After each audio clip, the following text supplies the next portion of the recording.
Hello बच्चों, welcome back to CK CBSE maths academy में आप सभी बच्चों का स्वागत है। तो आज फिर से मैंने एक नया वीडियो लेकर आया हूँ। जो सिलसिला चल रहा था सीबीएसई का, आपका जो मैराथन क्लासेस चल रहा है वन शॉट वीडियोस 2025 का प्रीवियस ईयर सॉल्यूशन। तो ये जो सीरीज चल रहा है 2025 के अकॉर्डिंग, वो आपको वन शॉट के अकॉर्डिंग, मतलब जो चीज़ें पार्ट टू पार्ट, आज हमारा डे 2 होगा, है ना। डे 1 में मैंने 1 से लेकर 10 तक क्वेश्चन अपलोड किया था। आज मैं डे 2 में 10 से लेकर 20 तक का अपलोड करूंगा, ठीक है।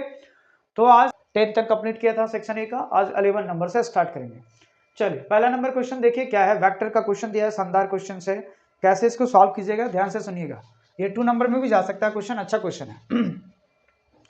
चलो देखो, इस क्वेश्चन में क्या करना है बच्चों, ध्यान से समझना, ठीक है। हाँ सर, बिल्कुल हम धड़ाधड़ समझेंगे, कोई बात नहीं। यहाँ पे अपन देखो क्या वेक्टर दिया है, सॉल्यूशन बनाएंगे कैसे। यहाँ तो कर ऑब्जेक्टिव है लगाना है, फटाफट देख लो कैसे करना है। अपने को a plus B plus C vector दे दिया है बच्चों।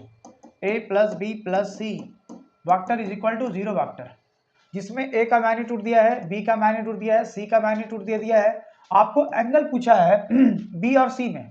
अच्छा, अगर b और c में एंगल पूछा है बच्चों, तो आप सभी जानते हैं कि दो वेक्टर के बीच में अगर एंगल निकालना है, तो अगर हम एंगल निकालेंगे तो cos थीटा बराबर b vector dot c vector magnitude of b हो जाएगा। बोलो हाँ या ना। अगर ये पता होगा तभी तो आप एंगल निकाल पाइएगा ना।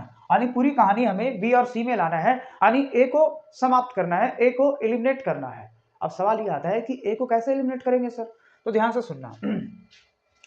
ये देखो मैं क्या लिख सकता हूँ इसको, ए बताओ B vector plus C vector, ये इधर चला आएगा तो क्या यहाँ पे 0 वेक्टर माइनस ए वेक्टर हो जाएगा, ठीक है। हाँ सर बिल्कुल ठीक है।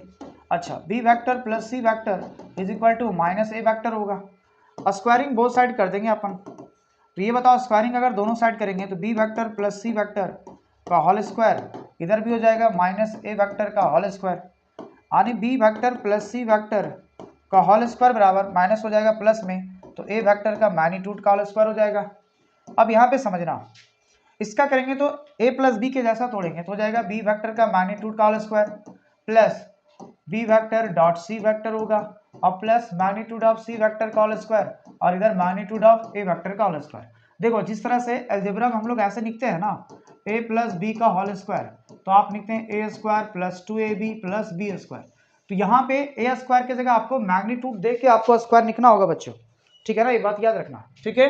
हाँ सर, तो अब यहाँ समझते हैं, वैल्यू पुट करते हैं। v का मैग्नीट्यूड कितना दिया हुआ है, 3 है सर, तो 3 का square 2 into B dot C vector तो रहेगा, c का मैग्नीट्यूड 4 तो 4 का स्क्वायर, a का मैग्नीट्यूड √137 तो √137, इसका होल स्क्वायर हो जाएगा, बिल्कुल ये हो जाएगा 9 plus 2 into B dot C vector plus 16 बराबर हो जाएगा, स्क्वायर रूट हट जाएगा बच्चों, तो यहाँ पे हो जाएगा 37। क्या कोई दिक्कत यहाँ तक? बिल्कुल नहीं होनी चाहिए, है ना। अच्छा, अब यहाँ पे देखो 2b vector c vector is equal to, मैं क्या लिख रहा हूँ 37 और आपका 16 और 9 कितना हो जाएगा बच्चों 25, और ये उधर चला जाएगा तो -25, यानी 2 into B vector dot C vector बराबर, ये इसको सेपरेट करेंगे तो 2 और यहाँ हो जाएगा 1, 6 2 जा 12 होगा, यानी B vector dot C vector का वैल्यू अपने पास कितना आ गया 6 आ गया बच्चों। ये बातें दिमाग में रखना है। अच्छा सर, कहानी ये है। अब देखो B vector dot C vector हमने निकाल दिया, हमें तो एंगल निकालना था ना, तो एंगल निकालने के लिए ये फार्मूला पता होता है। तो अब बताओ बी डॉट सी कितना निकाले 6, ए का बी का मैग्नीट्यूड कितना बच्चों 3, और सी का मैग्नीट्यूड कितना बच्चों 4, सॉल्व करेंगे तो कितना हो जाएगा 2 3 जा 6, 6 2 जा 2 2 जा 4, यानी 1/2। कहने का मतलब है cos थीटा का वैल्यू आया 1/2। तो बताइए ये कौन सा डिग्री का वैल्यू पॉसिबल है, तो cos थीटा ये हो जाएगा cos 60 डिग्री, इसका मतलब थीटा बराबर हो गया 60 डिग्री, और 60 डिग्री को ही बोलते हैं π/3, यानी कौन सा ऑप्शन जाएगा, सी ऑप्शन आपका करेक्ट होगा, ठीक है। तो यहाँ पे थोड़ा समझना था कि जब मैंने ये पहले बता दिया कि अगर एंगल बी और सी में निकालना है तो हमारी कहानी बी और सी में होना चाहिए, यानी ए को एलिमिनेट करना होगा। तो वास्तव सिचुएशन में हमने क्या किया, जो तीनों का सम था मैंने ए को उधर भेज दिया, अब दोनों तरफ स्क्वायरिंग कर देंगे तो ये स्क्वायर हट जाएगा। तो जब भी अगर कोई सिंगल वेक्टर का स्क्वायर होगा तो मैग्नीट्यूड लगा के स्क्वायर करना होगा, ठीक है यहाँ तक। बाकी बात इधर a प्लस बी के होल स्क्वायर जैसा मैंने ट्रीट किया, तो ऐसे वेक्टर में तोड़ा जाता है, आप जहां भी पढ़े आपको जरूर बताया होगा टीचर, है ना। और बेसिक बात है, तीनों का मैग्नीट्यूड दिया था, उससे हेल्प होके आपसे निकल गया b डॉट सी। जब आप बी डॉट सी निकाल लिए तो बी डॉट सी का वैल्यू रख दिया और दोनों मैग्नीट्यूड बी और सी पहले गिवन तो वैल्यू पुट करके आया 1/2। दैट मीन्स कॉस थीटा का वैल्यू 1/2 है, तो थीटा 60 डिग्री पॉसिबल है, और 60 को बोलते हैं रेडियन में π/3 बोलते हैं, इसलिए सी ऑप्शन आपका क्या हो गया, करेक्ट हो गया। आई होप कि यहाँ तक क्लियर हो गया बात है, ठीक है। कोई दिक्कत है जरूर, अगर वीडियोस पे नए हैं तो ये 2025 का सॉल्यूशन चल रहा है बच्चों, याद रखना इस बात को, 2025। Okay, yes sir. हाँ, यहाँ पे क्या पूछा भाई साहब, इंटीग्रेटिंग फैक्टर IF, ठीक है सर, बिल्कुल। एक डिफरेंशियल इक्वेशन दिया हुआ है, देखो कैसा डिफरेंशियल इक्वेशन है, थोड़ा समझना प्यार से, थोड़ा खतरनाक है भाई, उल्टा। यहाँ पे दिया है x + 2y³ dy/dx is equal to 2y। अच्छा, डिफरेंशियल इक्वेशन जब भी अगर इंटीग्रेटिंग फैक्टर निकालना होता है, दो बात याद रखना, तो दो टाइप का होता है बच्चों। लीनियर डिफरेंशियल इक्वेशन में दो प्रकार की इक्वेशन होती है। अगर इस फॉर्म में होगा dy/dx + ty = q, तो उस समय आप इंटीग्रेटिंग फैक्टर ऐसे निकालेंगे, e का पावर में p का इंटीग्रेशन करेंगे। लेकिन अगर यही केस ऐसा उल्टा होगा, dx/dy फॉर्म होगा प्लस यहाँ p' x = q', तो यहाँ देखो x के रिस्पेक्ट में है तो उसका इंटीग्रेटिंग फैक्टर e के पावर में x के रिस्पेक्ट में करते हैं। अब यहाँ उल्टा y है तो इसका इंटीग्रेटिंग फैक्टर कैसा करेंगे, तो यहाँ अब यहाँ x साथ x के यहाँ नीचे y है, तो यहाँ पे जो इंटीग्रेटिंग फैक्टर होगा वो e की पावर में इंटीग्रेशन ऑफ p' जो भी आएगा x की कोएफिशिएंट वो y के रिस्पेक्ट में होगा। बस ये दो बातें याद रखना, दो फॉर्म होता है। हाँ, ये है कि ज़्यादातर आपको टीचर ये बताया होगा और यही ज़्यादा पढ़ना भी होता है, लेकिन कुछ कुछ सवाल ऐसे होते हैं जो कुछ इस पे सेट कर देंगे, तो आपको दोनों बातें समझ में आना चाहिए, x के रिस्पेक्ट में होगा तो क्या होगा, y के रिस्पेक्ट में होगा तो क्या होगा। तो मैंने दोनों कॉन्सेप्ट लिख दिया, ध्यान से रखना। कुछ ये लिखने का कारण ये है कि हम इस पे सेट करेंगे ना, चीज़ों को ध्यान में रखना। अब अगर ऐसा लिख रहे हैं तो पहली बात, दोनों में देखना लीनियर में dy/dx या dx/dy के साथ कोई भी सामने कोएफिशिएंट में मल्टीप्लाई नहीं होना चाहिए, तो पहला काम तो ये हटेगा। तो अब बताओ dy/dx बराबर में क्या लिखूं, सर बेहद आसान है, इधर 2y अपन पास है, इसको इधर भेज देंगे तो ये मल्टीप्लाई में, इधर आएगा डिवाइड में, तो हो जाएगा x + 2y³। अब सुनो, अगर आप इस पे सजाइएगा तो आप नहीं सजा पाइएगा इसको, ठीक है, आप यहाँ कुछ नहीं कर पाइएगा चूंकि ये उल्टा है। लेकिन अगर जैसे ही इसको रेसिप्रोकल करेंगे, ध्यान से सुनना बाबू, रेसिप्रोकल कर देते हैं तो जैसे करेंगे उल्टा कर दो, और इसको उल्टा कर देते हैं तो हो जाएगा dx/dy, तो ऊपर में हो जाएगा x + 2y³ और डिवाइड बाय क्या हो जाएगा 2y। अब ऐसा आपने क्यों किया सर, तो इसलिए क्या, जब 2y नीचे आ जाएगा तो देखो दोनों में सेपरेट होगा, ये इसमें भी डिवाइड होगा, इसमें भी डिवाइड होगा, यानी हमारी कहानी में कुछ ऐसा होने वाला है कि dx/dy इज इक्वल टू होने वाला है, दोनों में डिवाइड करो तो x/2y प्लस 2y³ हो जाएगा 2y, ठीक है। अब देखो कितना हो जाएगा, तो हो गया dx/dy इज इक्वल टू, यहाँ तो नहीं काटेंगे क्योंकि ये आराम से लाएंगे, तो इसको देखो मैं इसको इधर लेके आता हूँ क्योंकि इस फॉर्म में सजाना है, तो ये प्लस में इधर आ गया तो माइनस में, -1/2y इंटू x, ठीक, और x y है ना, और बाहर में इधर आपका बच गया 2 से 2 कट गया, एक y से एक y कट गया, तो y² बच गया। क्या देखो इस पैटर्न पे बन गया, क्योंकि यहाँ पे जो p और q था वो इन टर्म्स ऑफ x होता है, याद रखना इस बात को। यहाँ पे जो p है और ये जो q है वो इन टर्म ऑफ x होता है, और यहाँ पे जो p और q' होता है वो इन टर्म ऑफ y होता है, ये बात याद रखना। तो y के टर्म वाले केस में आपको रखना है, तो x की कोएफिशिएंट देखो p' कितना हो गया, तो यहाँ पे देखा जाए तो p' की वैल्यू आ गया -1/2y, यानी जो भी x की कोएफिशिएंट माइनस होगा तो माइनस के साथ बोलना है, ठीक है ना, बात समझ में आ रहा है। तो p' की वैल्यू कितनी आ गई, क्योंकि यहाँ प्लस है यहाँ माइनस है तो माइनस रहेगा, तो माइनस के साथ आपको बोलना होगा, तो p' की वैल्यू ये हो गया। अब बताओ इंटीग्रेटिंग फैक्टर का फार्मूला क्या बताएं, जब y के रिस्पेक्ट में होगा, तो नीचे देखो इंटीग्रेशन ऑफ p' dy और इंटीग्रेशन ऑफ ये करेंगे, p' की वैल्यू कितनी है -1/2y dy। अब देखो e की पावर में -1/2 कांस्टेंट है, बाहर करेंगे तो इंटीग्रेशन हो जाएगा 1/y का, और 1/y का क्या हो जाएगा log y हो जाएगा बच्चों। यहाँ ध्यान में रखना, जब ये बात करेंगे तो -2 पर चला जाएगा तो हो जाएगा log y का पावर में +1/2, और log और ये हट जाएगा तो y का पावर में बच जाएगा 1/2, और y का पावर 1/2 का मतलब है √y।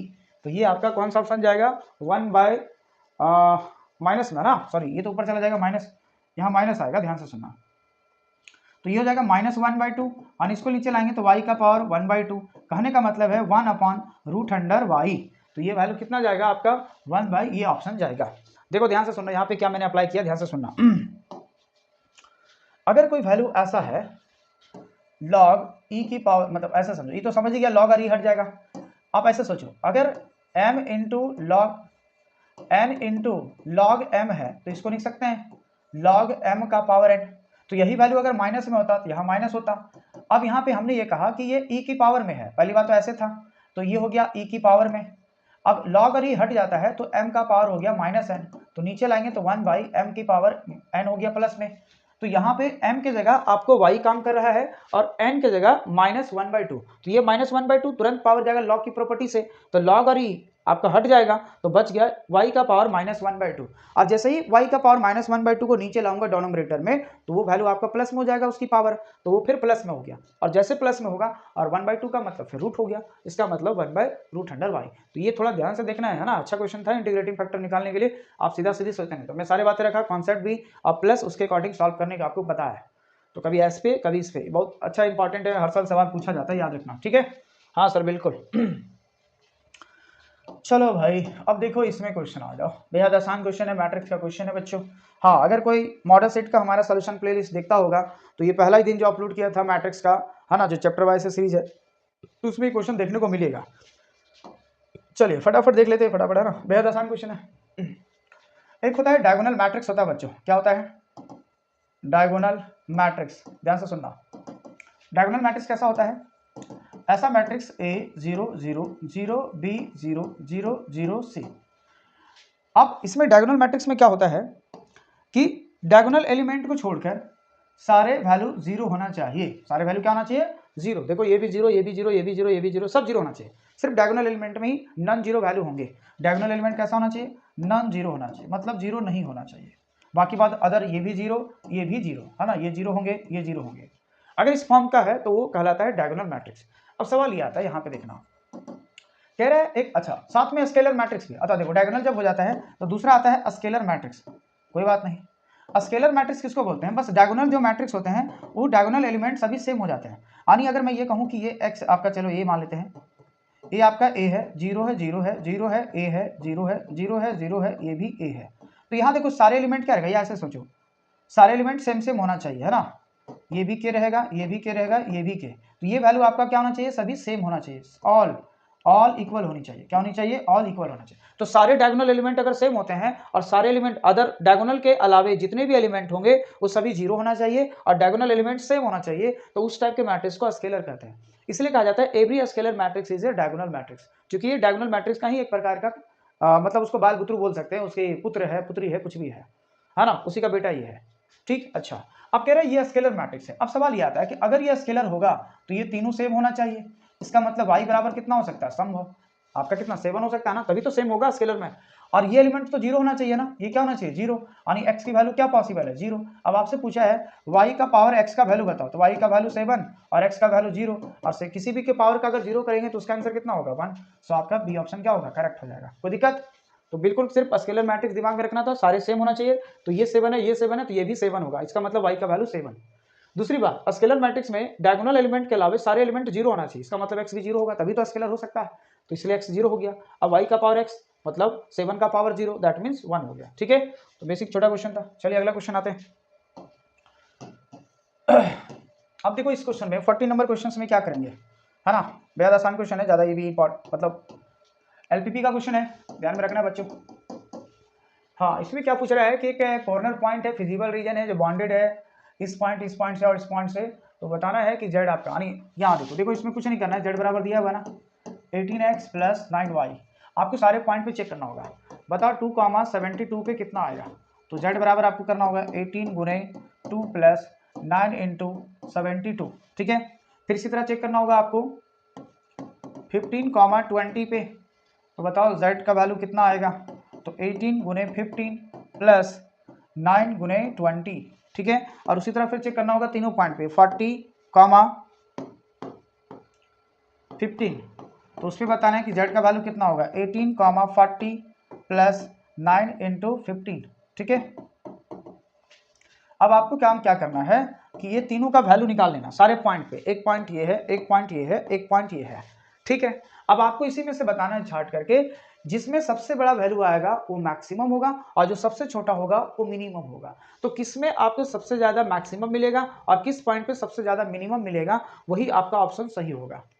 तो ये ऑब्जेक्टिव फंक्शन दिया हुआ था, जेड आपका दिया रहेगा ऑब्जेक्टिव आपका फंक्शन, उस सारे ग्राफिक यानी कोई ऐसा ग्राफ होगा, ठीक है ना, जिसका ऐसा कॉर्नर पॉइंट मिला, ए मिला, एक ठो ये पॉइंट है, एक ठो ये है, अब तीनों पॉइंट का ये जो बाउंडेड रीजन होता है तो मैक्सिमाइज और मिनिमाइज वैल्यू किस पे मिलता है, ये सारे कॉर्नर पॉइंट पे मिलता है। तो वो कॉर्नर पॉइंट दिया था, अब उस पे देखना है कि सबसे मैक्सिमम वैल्यू किस पॉइंट पे मिला और मिनिमम किस पे मिला। तो ये मैंने बैठा दिया, अब आपको ये फाइंड करके देखना है और बताना है कि कहाँ पे मैक्सिमम मिल रहा है कहाँ पे मिनिमम। तो ये मैं आपसे छोड़ रहा हूँ, ये आपको कमेंट बॉक्स में बताना है कि 14 का कौन ऑप्शन सही होगा।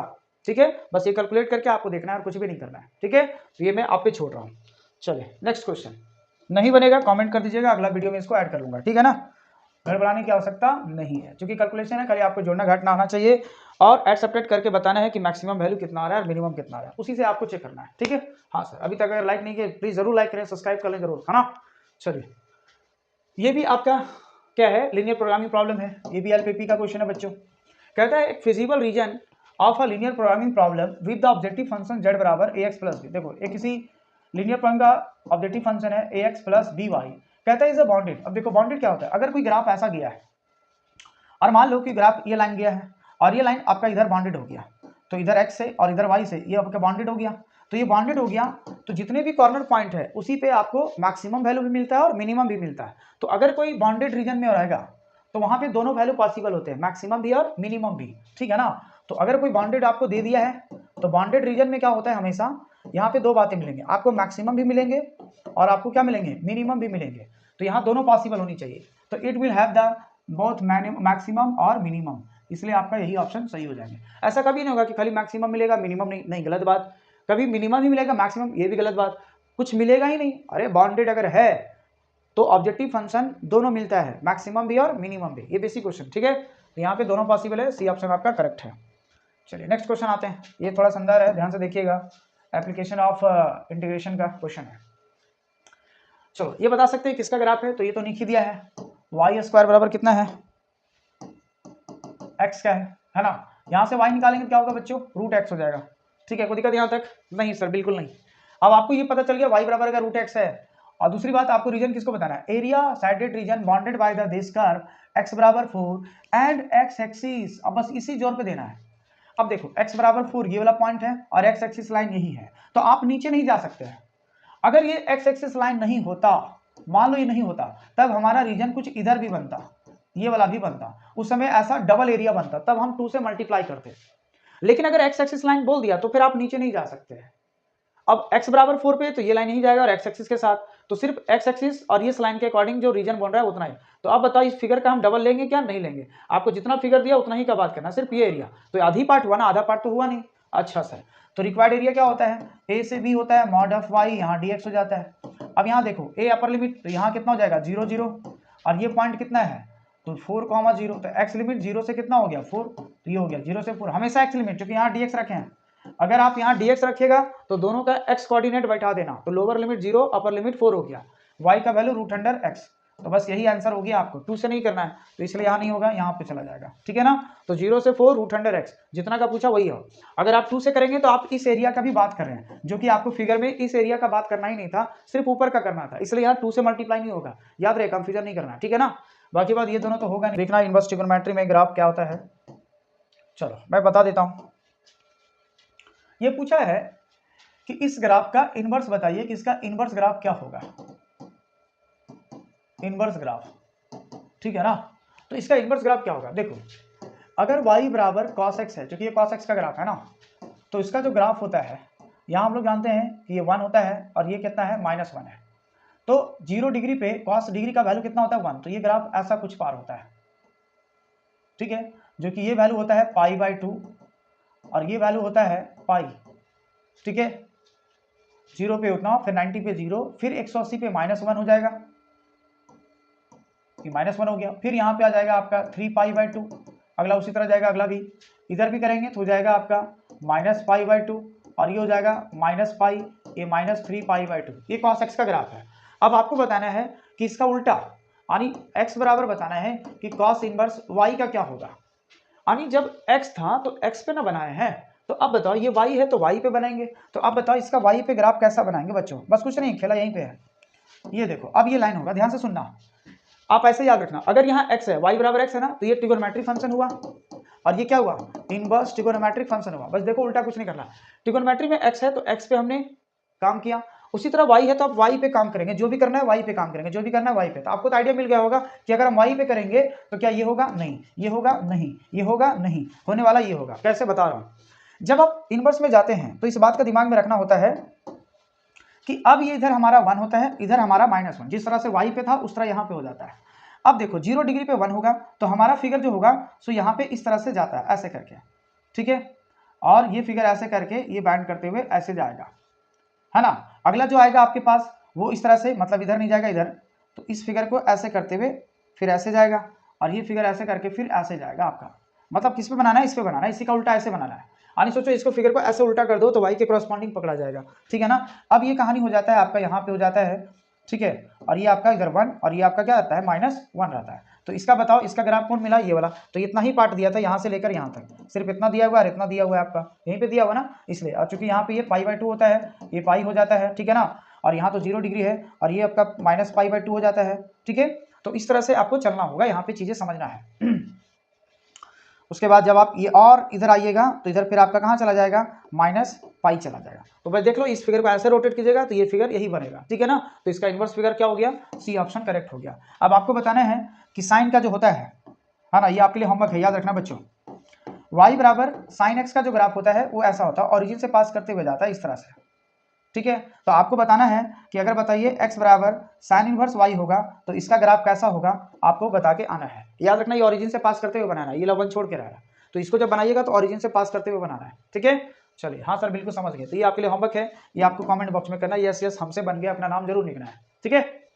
पढ़ा भाई, है ना। यहाँ देखो दो बातें हैं इस रीजन में, कहता है z इज इंटीजर फंक्शन है और फंक्शन डिफाइंड है z to z, यानी डोमेन भी इसका जो फंक्शन का है वो आपका इंटीजर है और रेंज भी जो आने वाला होगा वो भी इंटीजर आना चाहिए। दोनों साइड से इंटीजर नंबर है, यानी फ्रैक्शन में आंसर कभी नहीं आएगा, ठीक है, क्योंकि वो इंटीजर नहीं होगा। अब डिफाइंड है f(x) बराबर ये है, तो f(x) बराबर है 3x - 5, है ना। जो भी फॉर ऑल x जो लीजिएगा सारे इंटीजर का वैल्यू होना चाहिए। अब कह रहा है क्या ये बाइजेक्टिव है, तो देखो बाइजेक्टिव हम लोग किसको किसको बोलते हैं, ध्यान से सुनना। बाइजेक्टिव होने के लिए दो केस होना चाहिए। कौन कौन सा केस होना चाहिए, एक होना चाहिए पहला इंजेक्टिव, क्या होना चाहिए बच्चों, इंजेक्टिव, और दूसरा होना चाहिए सर्जेक्टिव, है ना। अगर ये दोनों कंडीशन सही होगा तो आप बोलिएगा कि वो बाइजेक्टिव फंक्शन है, और अगर ये दोनों सही नहीं हुआ तो वो आपका बाइजेक्टिव फंक्शन नहीं होगा, क्योंकि नाम ही बाइजेक्टिव यानी दो फंक्शन का मिलाव है। तो ये दोनों अगर सही होगा तो बाइजेक्टिव होगा, दोनों सही नहीं है तो बाइजेक्टिव नहीं होगा। अब एक एक करके चेक करने बताता हूँ, यूं ही चुटकी में आप बता सकते हो, ध्यान से सुनना। जब भी बच्चों ध्यान से सुनना बात हो, इधर नजर इधर एकदम क्लीन, अभी निकना भी नहीं, आप इधर सुनना। जब भी आपको अगर इंजेक्टिव चेक करना है तो कुछ नहीं करना, इस तरह फंक्शन दिया है, आप पहले ऐसे निकलना, f(x1) बराबर f(x2), ऐसे निक लेना, और यहाँ पे दोनों वैल्यू बैठा देना। तो इधर बैठाएंगे तो हो जाएगा 3x1 - 5, और इधर बैठाएंगे तो हो जाएगा कितना, 3x2 - 5। ऐसा ही x की जगह इधर x1 और उधर x2, किसके लिए, इंजेक्टिव के लिए, ठीक। हाँ सर बिल्कुल। अब ऐसा करेंगे हम लोग, ये बताओ दोनों साइड से वेरिएबल को इधर लाओ, चाहे वेरिएबल जिधर करो, ये बताओ दोनों साइड से सेम है ना। तो 3x1 बराबर लिख सकते हैं 3x2 - 5 + 5। बताओ इधर प्लस में 5 है, माइनस में उधर जाएगा प्लस, ये कैंसिल हो जाएगा। तो हम कह सकते हैं कि 3x1 बराबर 3x2। अब बताओ 3 से भी 3 कैंसिल हो गया, 3 से भी 3 कैंसिल हो गया आपका, तो बच गया क्या, x1 बराबर क्या हो गया, x2। इसका मतलब ये फंक्शन क्या है, इंजेक्टिव फंक्शन हो गया। तो अगर ये दोनों जब बराबर आ जाते हैं ना तो हम लोग कहते हैं कि x1 बराबर अगर x2, किसी फंक्शन का दोनों अलग अलग वैल्यू पे अगर दोनों सेम आ जाए तो वह फंक्शन इंजेक्टिव कहलाता है। तो दोनों फंक्शन लेके चले x1 और x2, है ना, हमें नहीं पता था x1 x2 क्या है, लेकिन दोनों पे जब फंक्शन चेक किया तो दोनों का वैल्यू क्या हो गया, बराबर हो गया। तो जब इस तरह के कंडीशन में दोनों बराबर हो जाएंगे तो वो इंजेक्टिव कहलाएंगे। तो ये तो इंजेक्टिव है, नो डाउट। अब आते हैं सब्जेक्टिव पे बात करते हैं। सब्जेक्टिव में कैसे चेक करना है, मैं सीधी सी बात बता रहा हूँ, कुछ नहीं करना, सीधी सी बात। यहाँ पे आप क्या कर लेना, सीधा f(x) को आप y मान लेना, y बराबर क्या मान लेना, f(x) मान लेना, सीधी सी बात। अब y रहने देना, f(x) का वैल्यू कितना दिया हुआ है, 3x - 5। ओके सर, अब यहाँ से क्या करना है, इन टर्म्स ऑफ y के टर्म में लेके आना, और यहाँ से x का वैल्यू निकालना। तो y रहेगा, ये माइनस में इधर आएगा तो प्लस में, बराबर हो जाएगा 3x। 3 इधर डिवाइड करो तो y + 5 बाई कितना हो जाएगा, 3, बराबर कितना, सॉरी हाँ y + 5। अब बताओ 3 इधर मल्टीप्लाई में इधर आएगा तो डिवाइड में, बराबर कितना आ गया, x। अब यहाँ ध्यान से सुनना, पूरा खेल इसी पे है। अब अगर मैं ये कह रहा हूँ कि x बराबर आया है y + 5 डिवाइड बाई 3, क्या ये सारे y वैल्यू, जो भी हम x y का वैल्यू लेंगे वो सारी z का वैल्यू लेना है। y हमारा कौन होगा इधर, यानी अगर कोई फंक्शन दिया ना z से z, तो ये आपका y हुआ और ये आपका x हुआ, ठीक है ना। तो सोचो y का कोई वैल्यू लेंगे तो वो भी इंटीजर आना चाहिए ना, और x का भी वैल्यू लेंगे तो भी, यानी हर तरफ से इंटीजर आना चाहिए। ठीक, चलो अब कुछ वैल्यू में चेक करता हूँ, मान लेते हैं मान लो कि अगर हम सपोज करो कि y का वैल्यू 1 ले लेते हैं तो x का वैल्यू कितना देगा बच्चों, तो 1 + 5 डिवाइड बाई 3, कहने का मतलब है 6/3, कितना आ गया 2। क्या 2 एक इंटीजर नंबर होगा, बोलो हाँ या ना। अच्छा हाँ सर, तब तो ठीक है। अगर y का वैल्यू एट रेंडम लेने से कोई भी वैल्यू ले और वह x का मान फिर ऐसा वैल्यू दे जो इंटीजर में आ जाए, इंटीजर का मतलब 1 2 3 4 5 -1 2 0 1 2 सब, है ना, यही तो इंटीजर होता है बाबा, है ना। इंटीजर क्या होता है, 0 -1 सॉरी 1 2 3 -1 -2 ऐसा। तो आपको x का वैल्यू लेना है, मतलब y का वैल्यू यहाँ से लेंगे क्योंकि दोनों वैल्यू है, तो y का लेंगे क्योंकि उल्टा चेक करना है ना, ऑनटो फंक्शन का। तो उधर का मैं वैल्यू ले रहा हूँ और वो वैल्यू इसमें आना चाहिए, अगर आएगा तो ऑनटो होगा। तो यहाँ पे देखो अगर y का वैल्यू हमने 1 ले लिया तब तो x की वैल्यू इंटीजर नंबर मिल गया, लेकिन अगर मान लो y की वैल्यू मैं 2 ले रहा हूँ तो देखते हैं x का वैल्यू क्या मिलता है। तो सर y 2 + 5 डिवाइड बाई 3, अब देखो 5 पर 2 कितना हो गया 7/3। अब बताओ 7 को 3 से डिवाइड करेंगे तो कितना आएगा, सर 2 3 जा 6 यानी 1 आएगा, 3 3 जा 9 3 3 जा 9, ऐसा चलता आएगा ना। अब ये बताओ क्या ये इंटीजर नंबर है, इसमें लाई करेगा, नहीं करेगा ऐसा, बस मामला यही फंस गया। अब यानी कोई ऐसा वैल्यू इसमें नहीं मिला जो इसमें आएगा। और जब भी आपको सब्जेक्टिव चेक करना होता है तो उल्टा चेक करना होता है, डोमेन से उठाइए और उसका सॉरी रेंज से उठाइए और उसका डोमेन माना चाहिए, मतलब इधर वाला वैल्यू से उठाना है और ये वैल्यू आना चाहिए। अगर आ जाएगा सारे वैल्यू पे तो वो हमारे क्या कहलाएंगे, सब्जेक्टिव। तो देखो कुछ वैल्यू पे तो कर रहा है, 1 पे कर गया लेकिन 2 पे फेल हो गया, तो करना होगा तो सभी पे नियम कानून लागू होगा, नहीं तो नहीं होगा। तो 1 पे तो लागू हो गया लेकिन 2 पे लागू नहीं हो गया, 1 पे तो आ गया 2 तो इंटीजर आ गया, लेकिन जैसे ही मैंने y पे 2 चेक किया तो x का वैल्यू आ गया डेसिमल में, जो कि x की वैल्यू इंटीजर में डेसिमल पॉसिबल ही नहीं है। इसका मतलब ये हुआ कि ये सब्जेक्टिव नहीं है ना। तो ये फंक्शन सब्जेक्टिव नहीं हुआ, ये फंक्शन इंजेक्टिव हुआ, और जब ये दोनों नहीं हुआ तो क्या बाइजेक्टिव हुआ, नहीं। इसका मतलब ये जो हो गया वो आपका क्या हो गया, फॉल्स हो गया। समझ में आ गया बच्चों, अच्छा सर। अब अगला कहता है अगर कोई फंक्शन बाइजेक्टिव होगा तो if it is both subjective and injective, yes, अभी यही बात समझा रहे थे कि अगर कोई फंक्शन बाइजेक्टिव होगा तो दोनों होगा, तो ये बात तो सही लिखा है, लेकिन क्या ये बात इसको करेक्ट एक्सप्लेनेशन कर पाया, नहीं, क्योंकि उसमें एक हुआ और एक नहीं हुआ। इसका मतलब ये आपका क्या है, ये ट्रू है लेकिन ये आपका क्या हो गया, फॉल्स। अब बताओ कौन सा ऑप्शन जाएगा, तो ए इज ए फॉल्स और आर इज ए ट्रू, तो आपका कौन सा ऑप्शन जाएगा, डी ऑप्शन जाएगा, ठीक है ना। तो इस तरह से आपको डी ऑप्शन मारना था। क्लियर, आई होप कि ये बातें क्लियर हो गया। बेहद आसान तरीके से बता रहा हूँ, ऐसा कोई टीचर आपको नहीं बताएगा, है ना, याद रखना चीजें चेक करने के लिए। आपको अगर रिलेशन फंक्शन में प्रॉब्लम है तो आप कमेंट कीजिए कि हाँ सर रिलेशन फंक्शन पे हमें एक वीडियो चाहिए बढ़िया से डोमेन और रेंज निकालने के लिए, है ना, तो ये चीजें लेके आऊंगा, ठीक है। बाकी बात ये ध्यान में रखिएगा। चलिए लास्ट क्वेश्चन है इसी का, है ना, ऐसे रीजन का ही क्वेश्चन है आपके पास, उसके बाद अगले वीडियो में लेके आऊंगा ना सेक्शन बी का क्वेश्चन। चलिए आसान क्वेश्चन है, कंटिन्यूअस का है। अच्छा पहली बात तो ये बताओ, आर को ही चेक कर लेते हैं। कहता है function to be continuous at x equal to A, तो left hand limit, right hand limit और फंक्शन ऑफ ए तीनों बराबर होता है तभी तो कंटिन्यूअस कहलाता है, तभी क्या कहलाएगा, कंटिन्यूअस कहलाएगा। इसका मतलब ये स्टेटमेंट सही है, ट्रू लिखा हुआ है। चलो अब देखते हैं, कह रहा है कि ये 5 पे कंटिन्यूअस है, पहला क्वेश्चन ए के लिए चेक कर रहा हूं, है ना। अगर कहता है ये कंटिन्यूअस है 5 पे 2, तो बताइए क्या के लिए 5/2 होगा, तो पहले हम इस पे बात करते हैं, बाद में चेक करते हैं कि के का वैल्यू 5/2 आएगा कि नहीं। तो ये बताओ अगर कोई वैल्यू x बराबर 5 पे कंटिन्यूअस है तो इसका मतलब ये हुआ कि 5 पे इसका लेफ्ट लिमिट, 5 पे इसका राइट लिमिट और फंक्शन ऑफ 5 तीनों पक्का बराबर होगा, ठीक, हाँ बिल्कुल। अब बताइए लेफ्ट लिमिट कितना है, तो यही देखो ये आपका लेफ्ट लिमिट होगा और ये आपका क्या होगा, राइट लिमिट होगा, कोई दिक्कत नहीं सर। अच्छा यहाँ दोनों बात बराबर भी है और फंक्शन ऑफ 5 कितना होगा, इसी पे काम करेगा, ठीक है ना, वहाँ दो बातें इक्वल भी है। चलो तो लेफ्ट लिमिट बैठाएंगे तो कितना हो जाएगा, लिमिट x टेंस टू 5 का पावर माइनस 3x माइनस 8 बराबर लिमिट x टेंस टू 5 का पावर प्लस, यहाँ देखो 5 से बड़ा में राइट लिमिट तो डायरेक्ट 2 के, और फंक्शन ऑफ 5 बराबर है तो 3x गुने 5 माइनस 8।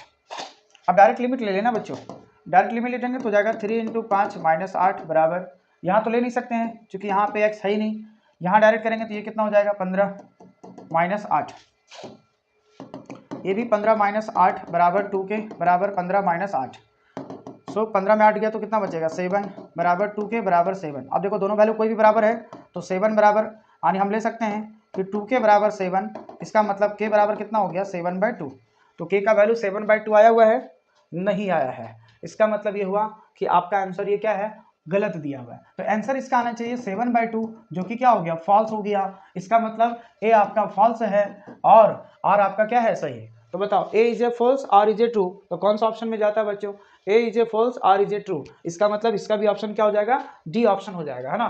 तो 20 का आपका कौन सा ऑप्शन जाएगा, डी ऑप्शन। ठीक है, तो ये बातें आज यहाँ तक क्लियर हो गया। बाकी बात फिर वही बात अगले लेक्चर में लेके आएंगे। तो आज मैंने 2 लेक्चर तक कंप्लीट किया सारे सेशन में। अगले सेशन में मैं लेके आऊंगा सेक्शन बी का सॉल्यूशन। ओके, अब थ्योरेटिकल पार्ट होने वाले हैं, क्योंकि यहाँ तक तो ऑब्जेक्टिव क्वेश्चन था, मैंने लगाने सिखा दिया आपको, है ना। जहाँ तक जो हो सकता है, जितना एफर्ट लगा रहा हूँ मैं जरूर लगा रहा हूँ आपसे, है ना। हाँ, बाय द वे अगर कोई टॉपिक आपको अगर प्रॉब्लम कर रही बार बार, जैसे रिलेशन फंक्शन है ना, या ऐसा कोई और भी टॉपिक रिलेटेड प्रॉब्लम है, तो आप प्लीज जरूर कमेंट करेंगे, मैं उसको जरूर वीडियो आपको बना के दूंगा। आप कमेंट तो करें, ठीक है। बाकी बात जितने भी फ्रेंड है प्लीज फिर से कह रहा हूँ, लाइक शेयर जरूर करें, और थोड़ा मोटिवेट मिलता है जब आप शेयर करते हैं, है ना, और लाइक करते हैं, कमेंट करते हैं, तो बेहद अच्छा लगता है। हाँ, कोई बच्चा है जो वीडियो देख रहा है, उसको मतलब मेरा जो एनर्जी लगा रहा हूँ, जो मैं आपको दे रहा हूँ वीडियोस मेहनत करके, वो किसी को फायदा हो रहा है, ठीक है। तो ये चीजें जरूर करना चाहिए, तभी कोई और भी टीचर आएंगे आपको पढ़ाएंगे, है ना। तो चलिए, तो आज के लिए इतना ही रहने दो बच्चों, बाकी बात फिर मिलते हैं अगले वीडियो में, तब तक बाय बाय, टाटा, ओके।